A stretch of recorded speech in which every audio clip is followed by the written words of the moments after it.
Kad pomenemo reč kriza, vrlo retko u stvari razmišljamo o tome da u Srbiji kriza nije situacija, nego nekakav kontinuitet na koji smo se nažalost navikli, makar mi koji imamo 40 plus godina, dakle 30 od tih 40 godina traje nekakva kriza, plus minus, da li malo bolje, da li malo gore, na kraju bude sve jedno. Neki ljudi opravdano razmišljaju o načinima kako će da pobegnu iz svega toga i često odlaze preko. Sad, to preko je neka imaginarna teritorija, najčešće su zemlje Zapadne Evrope, Amerike, Australija, Kanada, ali koliko mi zapravo znamo o tome kako izgleda svakodnevni život tamo?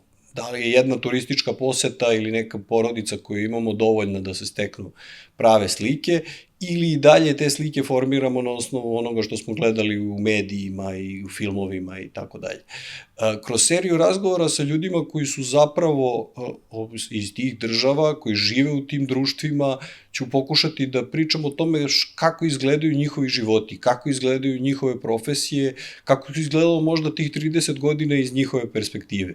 Veliko mi je zadovoljstvo da u ovoj epizodi Feniks podcasta ugostim Džemajmu Roper, britansku glumicu, inače moju rođaku, koja je postala poznata po tome što je igrala u BBC-evoj adaptaciji romana Enid Blyton Famous Five, kod nas poznatih kao Pet prijatelja. To je serija avanturističkih romana namenjenih deci.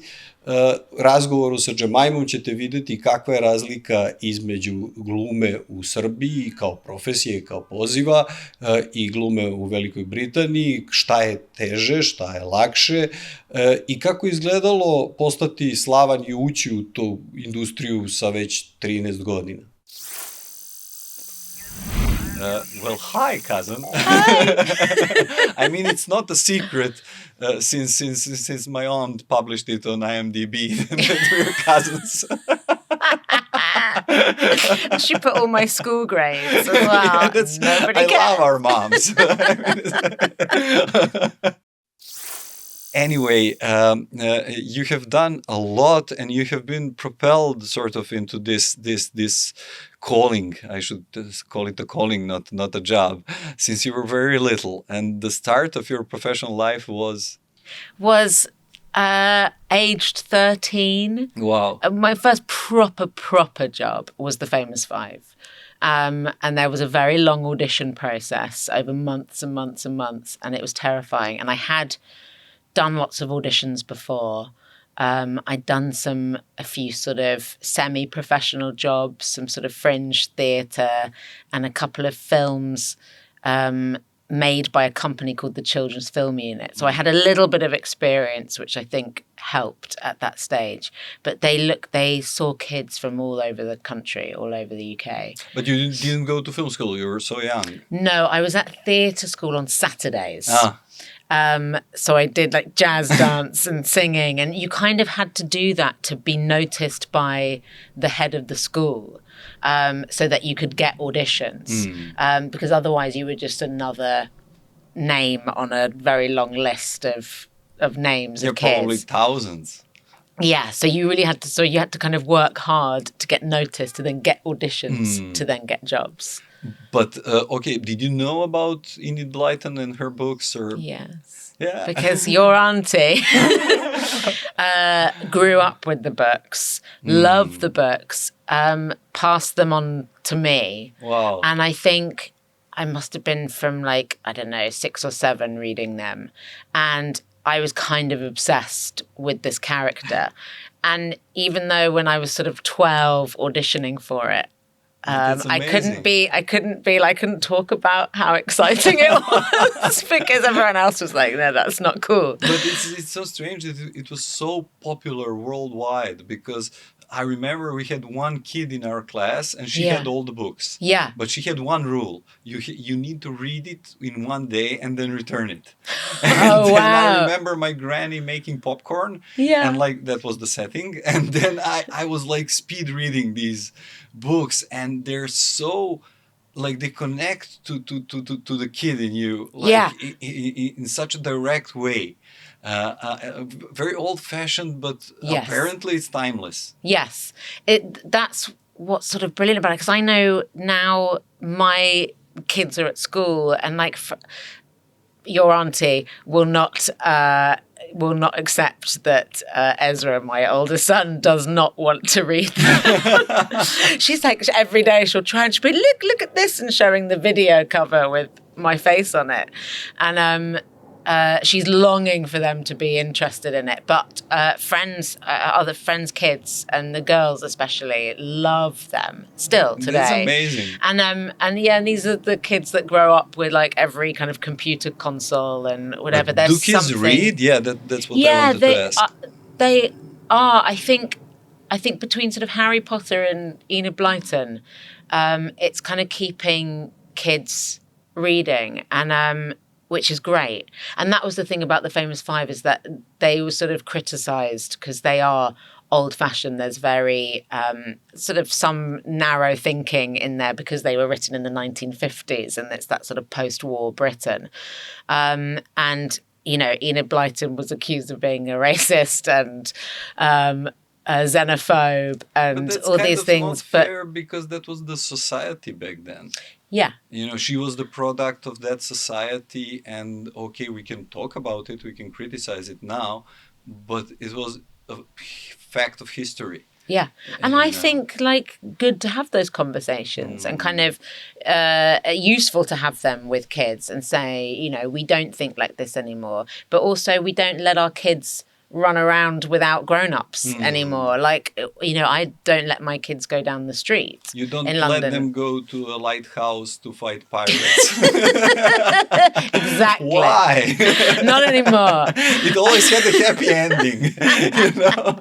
But we did crazy stuff when we were kids. Yeah. At least back I home. remember you and me on holiday. Remember? Once at the fair, we found an old bomb shelter. Yes. And we were climbing inside, and there's like Okay, so we actually were looking for the treasure, right? Yeah. But we found the nudist beach. some people's treasure. In Montenegro, yes. Jewels, definitely. But we were kids. We were sort of confused, just got home, and I don't think we told anybody or... It's like, where was the gold? No gold. No gold in Montenegro nudist beach. Okay. But we sort of survived. We didn't become nudists. No. Just from being exposed to that. Well, now, yeah. Everybody goes to Ada Bojana now and then. Anyway, it's such an interesting conversation especially because the character you played. So how did you perceive Georgina, so at that time? She had also been my favourite character, and you know, she is a self-confessed tomboy, and she's always described as this, and she wants to be mistaken for a boy, and it's been really interesting much later on in my career, and having done a few kind of Comic-Con conventions, there have been. And also because I've played quite a few gay characters in my time as well as girls that dress up as boys or men. It's been a recurring theme, and since George. But that character has meant so much to people. Yes. Growing up, I've met two trans men who say that it was me playing George in the Famous Five that helped them understand who they were and made them feel like that's amazing. They were. And it's extraordinary. People don't understand maybe that it was written like she started writing in the 30s, and then this was written in the 40s or 50s. Yeah. Like the books started, and it's like just without labeling it.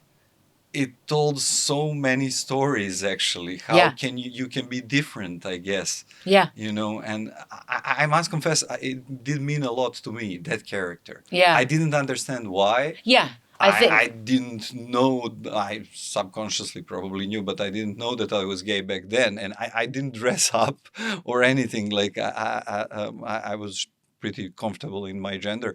But it meant, like, a lot to me because she was the different one that was actually fighting a bit to be accepted, but she was sort of a leader of the group. Yeah. I mean, Julian, but George was actually the leader. Also, she had Timmy the dog, so. But now, like, are we now like more strict in these things? Are we maybe putting people in boxes maybe too much? Because now, what are the chances of Famous Five being remade without labeling George? I mean, can you just be a tomboy, or she must be a lesbian, or she must be a non-binary person, or a trans person? Like, I don't know. She's so young, Yes. and she has not figured out what she is. No. So maybe maybe it's okay to let it be. Yeah, I think so. They've actually made a new one on the BBC, I think, and I haven't actually seen it, but they've cast a mixed race girl as George, which feels like the right sort of modern step. Yeah. But I don't think they have changed anything about how she behaves or talks about herself. I think that has remained intact, which I think is right. It's an interesting ongoing conversation in the media about that, you know, because like people are so sensitive about changing stuff. Yes. And, you know, they're always calling back to the authors who are not alive, and we don't know what they would think. And they would maybe be more liberal and open than people assume. Yeah. You know? I but agree. also it's like an edge of like a razor. So it can backfire. It can be like change for the sake of change, and also it can bring some like really interesting artistic value, added value to stuff. Because I don't know if you have seen Poirot with John Malkovich. No. Well, everybody hated it. Yeah. I mean, everybody. The internet. the imaginary everybody. But I kind of loved it. Yeah. Because it like positioned him as a migrant from Belgium. Yeah. And he was like old at that time.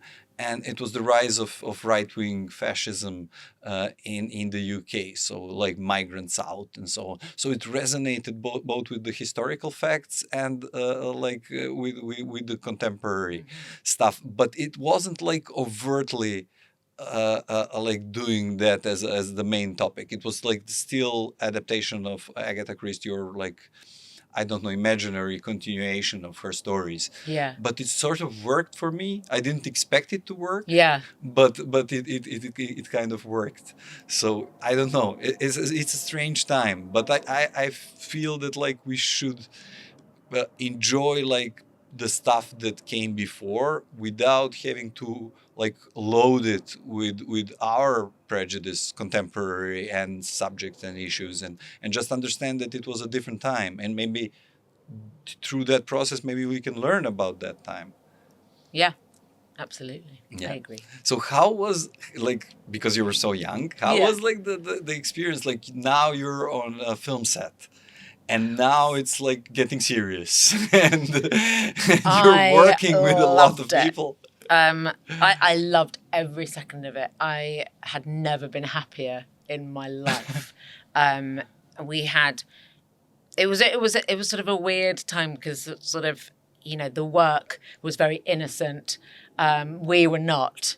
I think there were sort of complaints from the German producers because we were swearing a lot if we messed up, and you know, and we looked like we were these little angelic kids, and we're like, wow, like just swearing, and we were running around hotels. You know, we were away. We went home at the weekends, and I was away from school for 4 months, which was brilliant. The school hated it. It made me concentrate better when I was at school, so that they'd let me go again. So what were the hours? Like how many hours a day you could? It was sort of 8. I guess it must have been 8 till 6. The shooting day, which is great. Yeah. I would love that. I then since now. did something, with kids, and it was just a shorter day, and it was like, oh, this is lovely. It was 8 till 6, I think. We were supposed to do a lot of tuition, but we didn't. We did sort of pop quizzes with our tutor, and we we just worked hard, and then I don't think many of us were getting much sleep because we were just sort of running around being really naughty in the evenings. And the crew, everyone was in the same hotel, so the crew were having drinks and they were having fun, and But did you did it make you grow up faster? In some ways, yes. Yeah, in some ways it did. And then it was sort of, I think, quite bad going through puberty on camera, trying to look like a boy, and then sort of not looking like a boy, and then everyone sort of realising a bit too late, and then the next year having to sort of correct that a bit. And that was all maybe a bit confusing at the time. And then also there were, all the sort of everyone's sort of personal circumstances, these 4 kids, and I was sort of in the middle age-wise. The 2 boys were a year older, and Laura, who played Anne, was a year younger than me. And everyone was going through stuff at home or things, and I don't know back then how well everyone was looked after in that way. Not by anyone's ill will. They loved us and we loved them, and there was definitely a lot of love and care taken. But I think nowadays it would be completely different. I think they're much stricter now with hours, with the tuition. I think there's sort of more on-hand kind of care taken. Just in the sense that we now have intimacy coordinators, where a few years ago we never did. So I think there's a bit more care taken for everybody on the set, but especially But it's strange. People. Like, okay, it's care, but it's also like avoiding getting sued. Yes, that's the producer. Yeah, so they Right. can overdo it a bit. Maybe, Yes. because some degree of freedom and exploration is very nice for kids. I mean, I know it can be difficult from a parent's point of view, but Yes. it's a complicated thing. That is a complicated thing, and that's really interesting. It's a sort of the same thing of like, kids have too many. My kids have too many toys, and actually sometimes they need them taken away so that their imaginations can go and they can just figure something out for themselves. Oh, that's brilliant. And I think it's a little bit like that. I think maybe we've gone too far the other way now, where like, are you all right? Are you okay? Is everything all right? Do you need this? Do you need that? Because Like I think helicopter parenting. Yes, and I think also, and I've seen it happen to people, and they're the people that are the badly behaved people. But if you feed the monster gets bigger.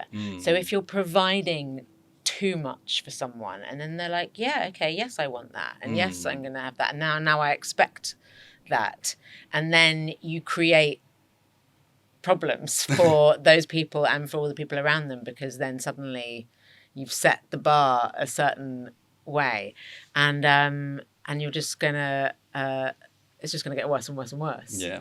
And I think, yes, to an extent that can be the case with too much care. Enid Blyton's books talk about a simpler time from our perspective, but also they're not naive. I mean, the problems that kids get into are kind of serious. They're like serious criminals, pirates.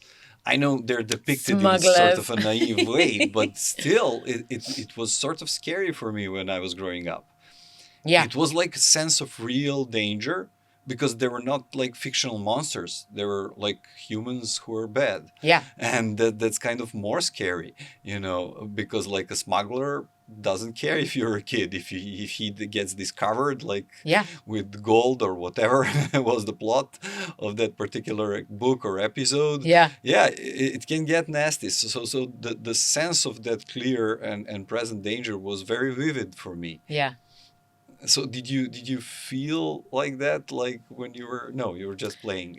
Not when we were filming, but I agree. Like when I read the books, and I think that's what's sort of their appeal to this day, is that it feels real enough to invest in.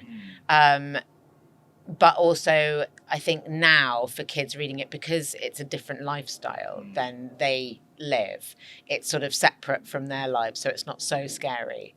I think. And also because like our TV show, we set it in the 50s. So they're having the sort of proper period setting of it makes the stories realer, but the reality for us is very different. Yeah. So it doesn't... But it's not, now it's more like controlled and sterile, and the fiction gets so separated from the reality that's also, it's like Narnia. Yeah. You know, media today is like this entrance through the closet to this other world, and it's get more and more detached from our world. That's the sense, at least I get as an old geezer. I don't know if I'm right. You know, my nephew is obsessed with like dinosaurs and Godzilla and Mothra and like all sorts of Japanese monsters that I really don't know how he came to contact with. You know? But okay, we'll see how they grow up. But anyway, I wanted to also touch on the subject of like how it is like living as an actress in the UK, because people in Yugoslavia were actually artists were protected. Yeah. Because and in Serbia it's now difficult to live in Serbia in general. But I think a lot of artists who get like a job, a permanent job in a theater, are sort of basically protected. So you don't have to worry about at least the bills. Yes. And then you can choose some projects in film and TV, and still you have to do that in your home theater. But you can do other stuff as well, and you have this basic protection, and also like the medical care and everything. Yeah. And people in Serbia bitch a lot. I mean, and they're always like, "Oh, the grass is greener over I think there." That is like a universal thing for actors. Actors love to bitch. But is the grass greener? I mean, I see you working, and I see how difficult it is for you a lot of times. And you had a wonderful career, and you're still having a wonderful career in all mediums. But of artistic expression. But it is really hard. Like I finished a play a week ago, and I don't know when my next job will be. And I'm one of the luckier ones. Like, you know, from the outside, I think, you know, a lot of my friends say, but you work all the time. And I'm like, no, I'm unemployed most of the time. And then, you know, I work a bit, and you know, you hope that it's regular enough. And it kind of, I say touch wood, I've always been all right. Like I've had some really hairy moments where there's, you know, you don't have any money, and now it's hairier because I have a family, and, you know, you need to make sure that you've got some kind of consistency. Yeah. And I think every day I start thinking about what else could I do? Yeah. If I need to do something else. Oh my God, we all had these. Like, I'm going to be a banker. But I can't. There's a famous actress in Serbia who said, like, we all have these I want to be a banker moments. Just a clerk. I don't have I don't have that. I'm not that practical. I'm like, can I crochet enough cardigans to make money? Like, no.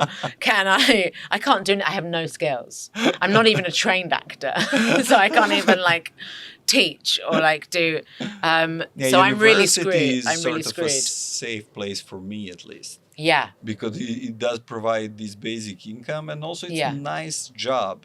You know, it kind of keeps me updated. Yes. Like the students are interesting, and there is not a lot of them. It's like 7 or 6 per class. And we do these mentorship programs, and it's just a few days a week, so I can direct also. And I don't direct because I don't have jobs because of politics, but that's another matter. Yeah. You know? So maybe each country has its perks. Yes, but it's interesting because what you say about what sort of theatre actors in Serbia. right now, that would be like the dream. Like I've just finished a new play and it was just a 5-week run. You're not earning very much money, but it's better than no money. So, you know, great. And it was a lovely experience. There were 5 of us. We loved each other. We had such a great time. And we were like, what can we all do together next? And we would love to be able to, like, especially when you find people and you have a good rapport with people and you trust people, the ideal is to then keep working with those people. And quite often, I would say the majority of the work that I do is with people I've worked with before, whether it's a director or you bump into actors, or there's something about the way you work that attracts sort of similar thinking people, and that's always really pleasurable. And you grow together, artistically. And that shorthand, like I've had maybe earlier, about 20 years ago in my career, I worked with the same producers on about 5 different projects, and they sort of saw me grow up from like 18 to like my late 20s, and there's just a sort of something completely unique, and I knew it was special at the time, but I thought it would continue like longer than I thought I would always have that, I think. So maybe took it for granted in that way. And it was brilliant, because I think that's when you do your best work, is when those elements are there. And I wonder how that is for the actors in Serbia, because I mean, the thing is, you can have a bad batch, or you can, you know, some people are a bit difficult, or certain characters, you have a difficulty with someone, and maybe that's not as fun. There's a lot of typecasting. Now, like film and TV is kind of horrible because it's all controlled like by the government, and like who do you know and how do you get funds, because it's a lot of public funds. Here at least you have like commercial cinematography that can travel because of the English language, and you did some amazing work. And do you know what, like after Famous Five, what made you most popular in Serbia, and what's like the biggest thing you could ever do for Serbian audiences? Poirot. Like appearing in Poirot. That's wow. My cousin appeared in one episode of Poirot. Like that's it. Like maybe Midsummer Murders would beat that. Wow. I was talking to my mother, and like I was like, is Midsummer like the murder capital of the world? They really need to stop worrying about it. It's like, and she told me, no, it's a county. So, it's not every village. Like, people take that seriously. Yeah. And then you did As If, which was a big teenage series, which also touched on topic of like being queer. And I remember being on the set. Yes, you early did. 2001, like the first, after the war, like the first time I went abroad, I was a little peasant, like a proper Eastern European guy, haircut and all. But I was really like, I think you had such a good team. Oh, amazing team! They were the producers that I was just talking about, and that was the first job I did with them, and it was so exciting, and it was so fun, and it was so creative in a really light kind of just a really enjoyable way. Like it was. I think there was even like one day where they were just like, "You direct the scene," and I was like, "Okay." And it was probably way too silly. I they were remember the gay character. Yes, so that was really what was really interesting about that character. Was in the pilot. It was actually a friend of mine who played the part, and he was an Asian actor, and I think that might have been like one step too far at the time, because it was the early 2000 guys. But it shocks me now that it was the first time that a gay character had been represented on screen that wasn't camp. Wow. And that was a really big deal. One of our producers and one of the creators was a gay man, and he was sort of fed up of just seeing the same kind of stereotype. And so he helped orchestrate that. And it was, it was a really big deal. That was a really nice... He's not a stereotype. No. He's really, and it was so difficult for me because I was struggling with accepting myself back then. It was really deeply subconscious. And I remember being in the editing room and seeing like the footage of one episode which deals explicitly with his problems and dilemmas and so on. And it really resonated. So art can really help. As you said, like trans people looked at George and saw other ways of being and like felt accepted maybe and felt that they can be part of the famous five or any other group. It's the thing of... and it's such a sort of, it seems like such a basic thing, but it is the simple thing of seeing yourself on screen, recognizing something that you see, and actually how little people have been represented up till now, and it's still an ongoing... You're not really aware, because when I did Next to Me, that was the first gay kiss that was not camp in all the Balkans, I think. And then I got thousands of messages and mails, people like saying that they were crying, people were saying like that was like meant so much to them, more than any pride parade or anything, because they felt represented, as they say. And I'm really happy because it was also part of my coming out. Like, it's very fortunate to have film. Is sometimes it's not a replacement for psychotherapy, but it's like it can bring a catharsis to you when you go through the process. It's like kind of can be healing, the whole process of just doing it, getting it out. You know, getting your parents to sit there and watch the 2 hours of like the story you haven't told them yet. You know, so that's interesting. And then you did Hex.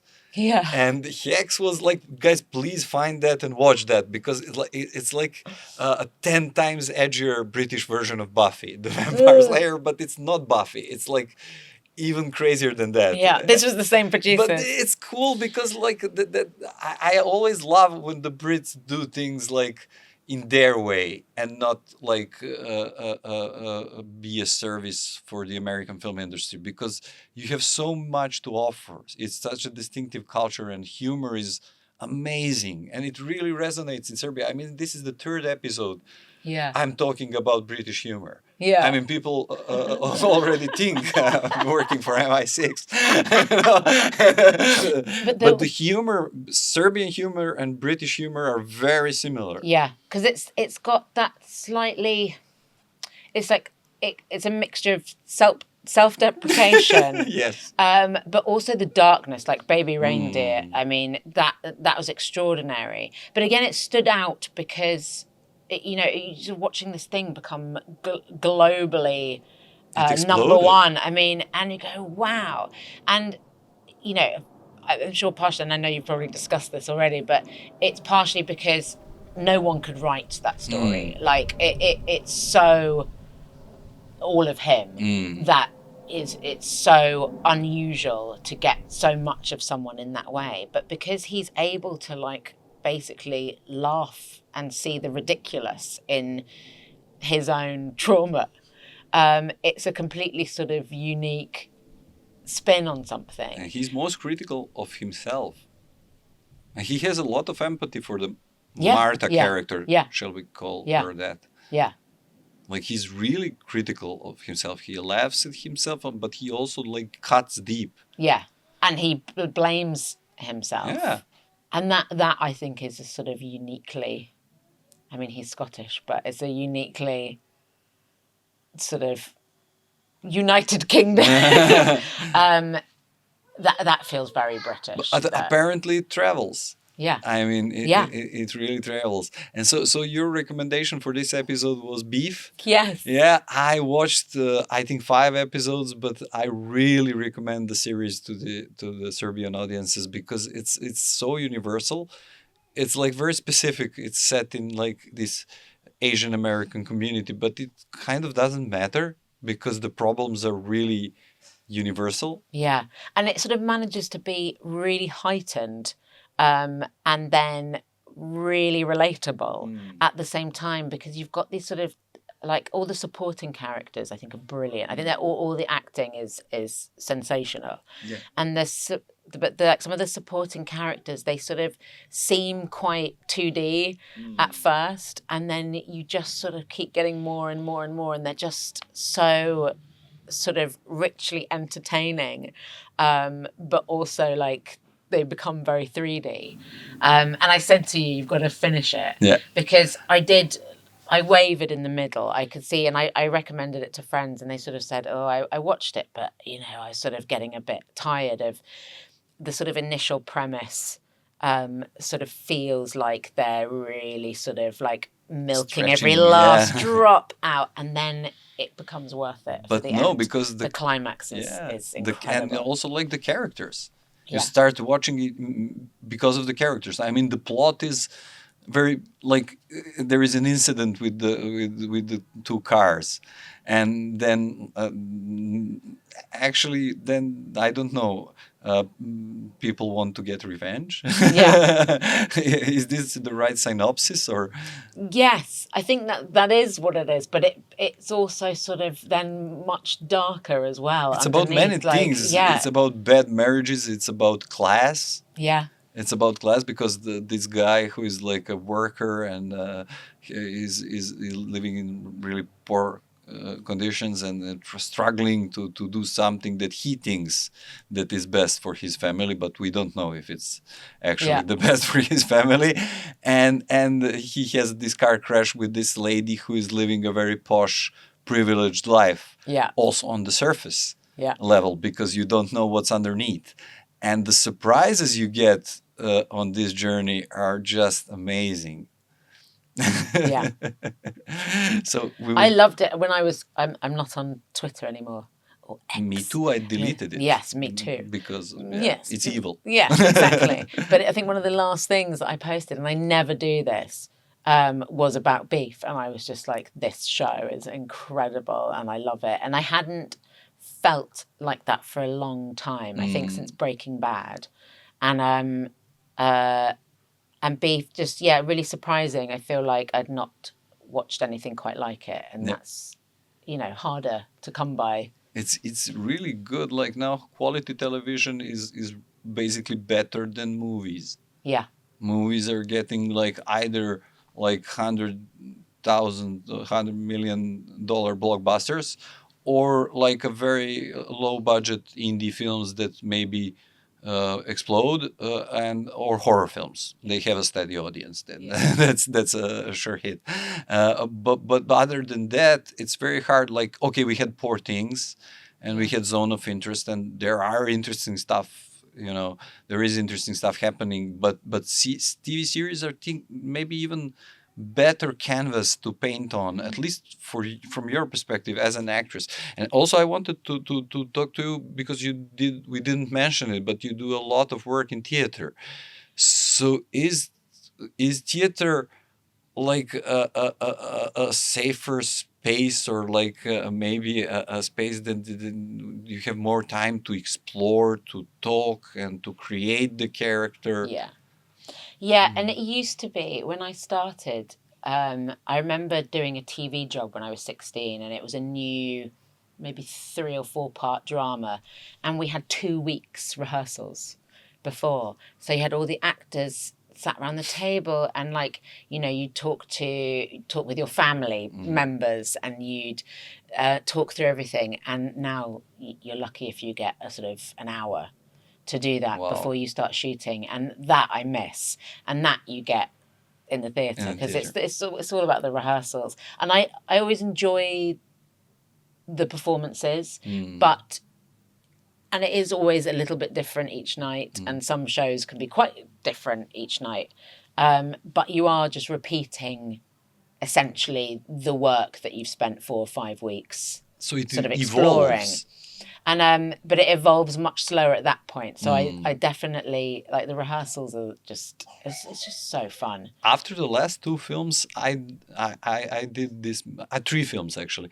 I did this method, like theatrical rehearsals. Yeah. And I don't think I can go back now. I don't think I want to do films without that process, because we're always talking about films like being a director's made medium, and it's really not true, and it's really unfair to everybody else. Yeah.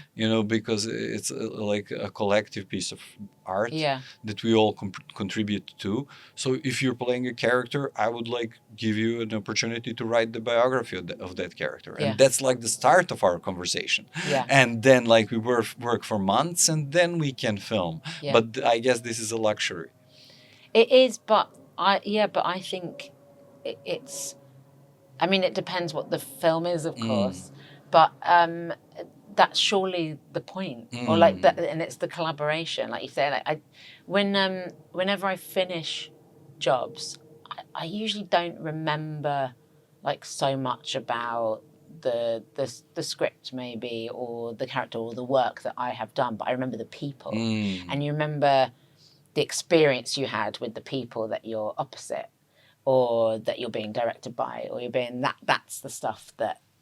So it's the emotion that stays. So now we have something called rapid fire. Okay. So just whatever comes to your mind. Yeah. What are you afraid of? Spiders. Wow, I never got that. So you can't work on that or something? Do you watch Spider-Man? Yeah, I do. He's fine. You know that there is now a spider alert on Netflix? No. All sorts of creepy bugs, if they appear in the film, there is a sign that alerts the people who are afraid. Really? I'm not that afraid. Okay, cool. And then, what are you grateful for to the universe? My children. Ah. Yeah. But my kids. They're amazing. And what is some recent skill or thing or whatever that you learned and you implemented in your life and you feel good about it? I've learnt to crochet. Please, I'm like an old lady. So it's like knitting. It's like knitting, but you just have a hook, and I can't even remember when I started it. But there's a whole thing. I think Sienna Miller knits on set. But of course, she's probably brilliant at it and looks amazing. I'm like a sort of little wizened old witch with my little hook and my yarn, and I'm still very much learning. But it's I love being occupied, physically occupied with something, and it's very therapeutic. And I've taken it on set so that when you're waiting to work, which is 90%. Exactly. You can just sit and do it, and it's very therapeutic. So people do try this. I'm sure that there are YouTube tutorials. Oh yes, they're all on I learned it all on YouTube, and it's great at Christmas because you can do presents for people and be like, I made it. You have so to you're like serious. it. Yeah, I mean they're not very good. As long as you're happy. I think the recipients of the presents are like, oh, another basket. Thanks. And in the end, what would you recommend? A book maybe, or a song, or something you've discovered recently that's not. And also maybe a show that you're in that you would like people to see who come to London, if it's still on. No, it's not still on my theatre. I would recommend watching Geek Girl on Netflix, which I'm not a big part of, but it's based on a series of books, and it was written by the self-proclaimed Geek Girl, who's now the same age as me, but when she was a teenager, she had a late autism diagnosis, so she only found out a few years ago that she is actually autistic. But she wrote this series of books, sort of inspired by her own life. She was spotted as a model when she was 15, and she sort of found that her particular, how her, now she would call autism, presented itself, sort of enabled her to kind of do really well in this field that she had zero interest in. Like she likes facts. She's very bright and intelligent. She's obviously now a writer, and Wow! Because and, in the last episode we did with Professor Lazar Džamić, Yeah. he recommended, it was about the book Quiet by Susan Cain. yeah, And it was about people who are introverts. Yes. And maybe somewhere on the spectrum. And how this is actually a superpower. yeah, Sort of. Yeah. You know, it doesn't have to be looked as a disability. Yes. As it was. And now, wow, interesting. and I think, I mean, So we have a thread in these episodes. yes, yeah, but it's great because the series is really, it's a young adult series. There's like, it's very clean. There's no swearing. It's very sweet. It's very innocent, but it's sort of quite. I remember that getting to the end and being really moved by it and being really sort of invested in the sort of main little romance between the lead character, who I play the stepmother of, and this very handsome young model man, and it's just really cute, and yeah, it's really moving because it is just that thing of like, love yourself for who you are, and it's such a simple message, but it's such an important one, and like, for even at this stage in my life where I sort of feel like, I'm okay, I sort of know myself relatively well by now, I'm still like, if I was a kid and I'd seen that would have meant a lot. Okay, guys, so love yourselves and stay queer. And happy Pride, because today is Pride Parade in the UK, and see you in the next episode. Thank you, Jemajma. Thank you. Ne znam, meni je ovaj flashback u detinjstvo bio vrlo topao i emotivan. Nadam se da smo deo tih emocija preneli i na vas u publici. Ako vam je bilo zanimljivo, podržite nas na Patreonu, pretplatite se na YouTube kanal, pratite nas na N1 televiziji svake nedelje u 22:30. Bio Feniks podcast, vidimo se sledeće nedelje.